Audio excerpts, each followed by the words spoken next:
तो बच्चों जैसे हमने पीछे देखा था कि force on arm MN and OP being equal and opposite cancel each other, so net force is 0। लेकिन but these two forces being equal and opposite and acting along different line of action. तो जैसे पहले आपको बताया था बच्चों कि first to arm पर जो फोर्स थी वो दोनों फोर्सेस सेम लाइन पर एक्ट कर रही थी। एक फोर्स वर्टिकली डाउनवर्ड थी ऐसे, दूसरी फोर्स वर्टिकली अपवर्ड थी और दोनों सेम लाइन पर थी, इसलिए कैंसिल करके नेट फोर्स 0 थी। अब यहाँ पर जो दो फोर्सेज हैं, एक परपेंडिकुलरली डाउनवर्ड लग रही है यहाँ पर, दूसरी परपेंडिकुलरली अपवर्ड लग रही है यहाँ पर, दोनों फोर्सेज अलग अलग लाइन पर लग रही हैं। तो दोनों फोर्सेज इक्वल एंड अपोजिट तो हैं लेकिन उनकी लाइन ऑफ एक्शन डिफरेंट है, एक इस लाइन पर एक्ट कर रही है और एक इस लाइन पर एक्ट कर रही है। दोनों फोर्सेज इक्वल एंड अपोजिट हैं लेकिन डिफरेंट लाइन पर एक्ट कर रही हैं। और आपको पता है कि two forces equal and opposite and acting along different line of action constitute a couple. ये फोर्सेज मिलकर एक कपल बनाती हैं। मोमेंट ऑफ कपल टॉर्क होता है, so a torque will act on the current loop. तो इस तरह से इस करंट लूप के ऊपर एक टॉर्क लगेगा। उस टॉर्क के लिए हम फॉर्मूला क्या लगाएंगे टॉर्क कैलकुलेट करने के लिए? तो torque is equal to either force, दोनों में से कोई भी फोर्स, क्योंकि दोनों फोर्सेज मैग्नीट्यूड में तो इक्वल ही हैं, बस उनकी डायरेक्शन अपोजिट है।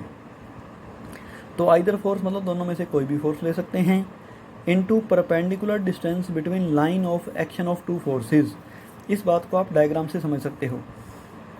एक फोर्स यहाँ लग रही है नीचे की तरफ, एक फोर्स यहाँ लग रही है ऊपर की तरफ। तो इन दोनों फोर्सेज की लाइन ऑफ एक्शन ये है। पहली फोर्स की लाइन ऑफ एक्शन ये है वर्टिकली डाउनवर्ड यहाँ पर, दूसरी फोर्स की लाइन ऑफ एक्शन ये है वर्टिकली अपवर्ड यहाँ पर। तो एक इस लाइन पर अपवर्ड है, एक इस लाइन पर डाउनवर्ड है। दोनों की लाइन ऑफ एक्शन के बीच का परपेंडिकुलर डिस्टेंस निकालना हमने एन क्यू। तो आइदर फोर्स, दोनों में से कोई मर्जी फोर्स ILB और परपेंडिकुलर डिस्टेंस आएगा NQ, जैसा कि डायग्राम में आपने देखा है। तो ILB इंटू NQ की वैल्यू को हम इस डायग्राम से निकाल सकते हैं। आपको पता है कि जो NO साइड है वो B है, breadth of the rectangular loop है।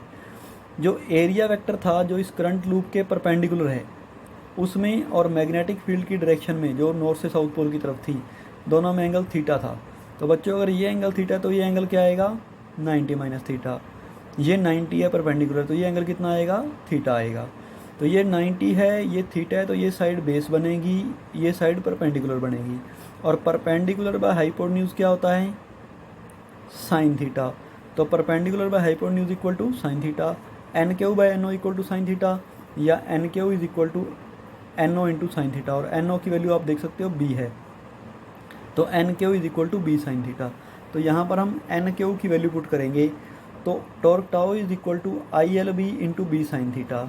तो लेंथ और ब्रेड्थ को हमने इकट्ठा कर दिया ILB into B sine theta. और लेंथ इंटू ब्रेड्थ क्या होता है बच्चों area of the rectangular loop, तो इसको हमने एरिया A लिख दिया। तो टॉर्क टाउ का फॉर्मूला आ गया IAB sine theta. This equation gives torque on current loop in external uniform magnetic field. इस इक्वेशन से हम करंट लूप के ऊपर एक्सटर्नल मैग्नेटिक फील्ड में लगने वाले टॉर्क को निकाल सकते हैं। अगर हम इस इक्वेशन को वेक्टर फॉर्म में लिखना चाहें तो torque vector is equal to IA vector cross B vector. आपको पता है कि A vector cross B vector क्या होता है AB साइन थीटा होता है। और I into A vector current into area vector क्या होता है magnetic dipole moment of the current loop, और कह सकते हो magnetic dipole moment of the magnetic dipole होती है। तो I इंटू A वेक्टर को हम M वेक्टर लिख सकते हैं। तो torque vector is equal to M vector cross B vector आ जाएगा। तो M vector is equal to IA vector is magnetic dipole moment of current loop, इसको आप बोलते हैं। अब ये टॉर्क करता क्या है? This torque tries to align the dipole in the direction of external magnetic field. अब अगर आप इस चीज़ को ध्यान से देखें, ये जो हमारी करंट लूप ऐसे नहीं पड़ी, मैंने आपको पिछली वीडियो में बताया था कि ये करंट लूप ऐसी पड़ी है। इस करंट लूप के ऊपर जो यहाँ फोर्स लगती है इस साइड, वो वर्टिकली डाउनवर्ड लगती है, यहाँ पर ऐसे परपेंडिकुलरली डाउनवर्ड लगती है नीचे की तरफ। और जो इस तरफ फोर्स लगती है वो परपेंडिकुलरली अपवर्ड लगती है, आपने देखा है पीछे डायग्राम में। तो ये दोनों फोर्सेज इस लूप को, ये वाली फोर्स तो इसको नीचे लेके जाएगी नीचे ऐसे, और दूसरी फोर्स इसको ऊपर लेके आएगी। तो टॉर्क मतलब रोटेशनल इफेक्ट। तो इन दोनों फोर्सेज जो टॉर्क लगेगा उसका रोटेशनल इफेक्ट क्या होगा, वो करंट लूप को ऐसे घुमाएगा। ऐसे घुमाएगा मतलब इसको मैग्नेटिक फील्ड की डायरेक्शन के पैरेलल लेके जाएगा। अब ये पहले ये मैग्नेटिक फील्ड की डायरेक्शन के पैरेलल नहीं था, अब ये मैग्नेटिक फील्ड की डायरेक्शन के पैरेलल हो जाएगा।